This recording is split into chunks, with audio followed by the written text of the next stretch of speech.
really recommend you go with this design, if nothing else, than simply because of how comfortable it is on the hand. Show it how it fits. The angle it'll be on in the gun, since it's working on 90 degrees, allows for the palm of your hand to come up on a very wide area as opposed to a ball, which tends to bruise the palm when you're whacking on the thing, trying to get resistant cases out.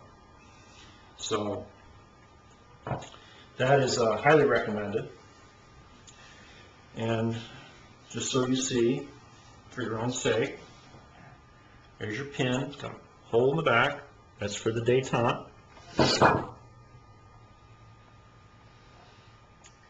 And you can see how it intersects in the hole, so it would go into that recess in your pin. No, I can't see it. You able to make that out? See? Hold on. There. Oh. It's my light, folks. There we go. Here you see it? Mm-hmm. Of course. Okay. Take your spring. Drop it back in the hole.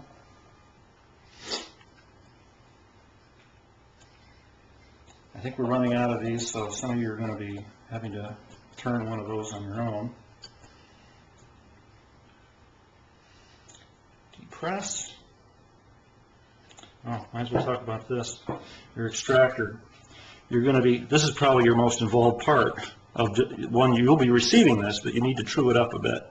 We'll be clipping this per the drawing. You'll be boring this out slightly deeper, and there's going to be a step, but don't worry about it. It's just so you can have more spring behind the plunger. This is going to be opened up. This recess will be opened up also, and that's just going to allow for better function. The Russians made it a bit too tight. So you depress, slide in, boom, retains. That's what I'm saying. You can be out in the field. You can be out in the wilderness of Alaska, hunting bear with this thing, and completely field strip it. So we take our slide.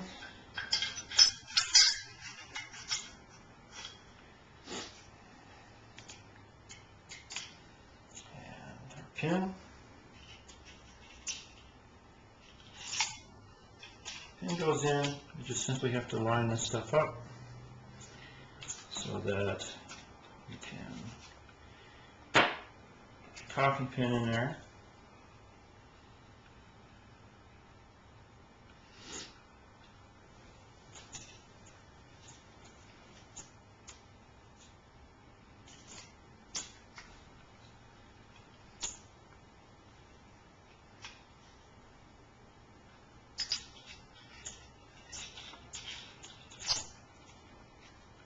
There, that was perfect.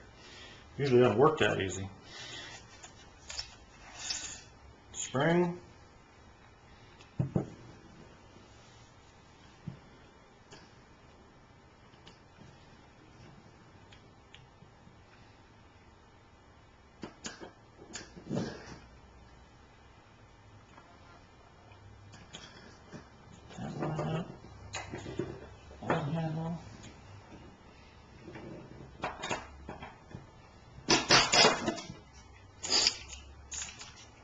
Go. So we got all that together. Now we simply have to get the plunger in and close the sucker up. You may wind up having to reorder some of these. We got our pin in position. You can feel that it's being held in place by the détente, which is good. It's a good thing. And simply what you do is you make sure that your slot is in the lower position, so that your bolt position is actually in the locked position, ready to fire, turned down. Take your plug. If you machine this right, it shouldn't matter which way you turn it. You're just going to orient your slot such that now you can insert your bolt. Push it down far enough.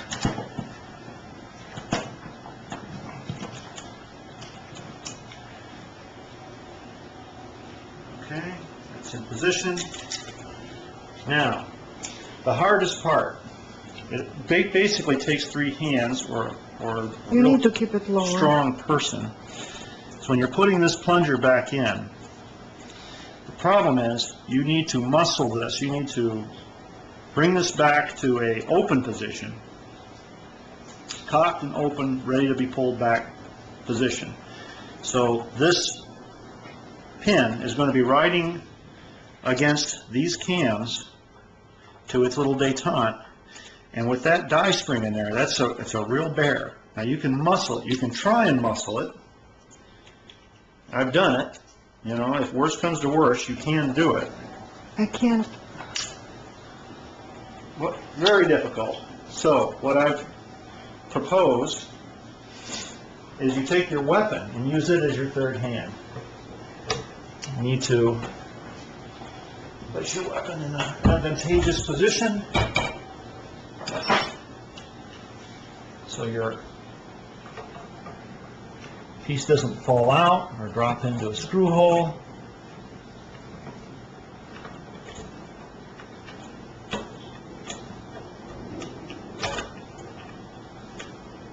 Let me go on the other side. Now we'll edit this. Here, if you're using a wood stock where your receiver is free and clear, then you'll have no problem. Otherwise, it's going to be pretty difficult. But you can actually manage to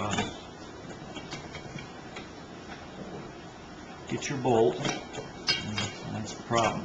The sucker wants to pop out.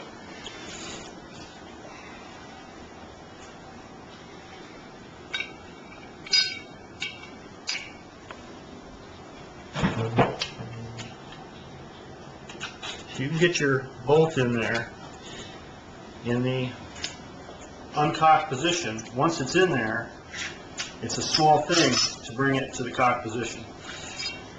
And that's it. You got the third hand.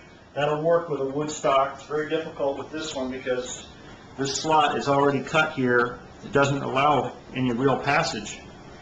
It acts as a root. It's like a third lug. But you get the idea. It's, however you want to design your gun, you can try and incorporate that as a feature.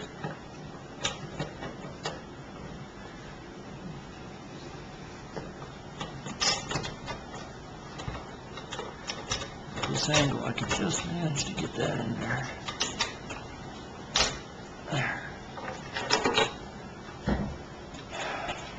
So, it's up to you how you want to do it, with a wood stock or a straight stock. You want to incorporate a section here to make it easy to put this in and turn it.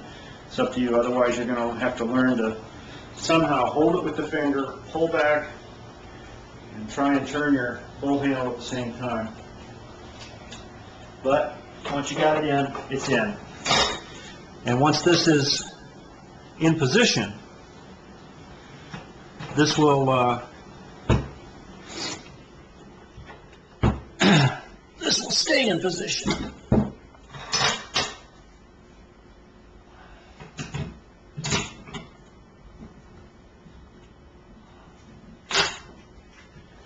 Because when it comes up, you see here, you've got a notch. Bolt handle can't come any further than that. And you cut this such that it can't go any further than that anyway. So it can never really leave its detente position and slip out of position. You won't lose your plunger. Every time you pull this thing out, you'll be pulling it out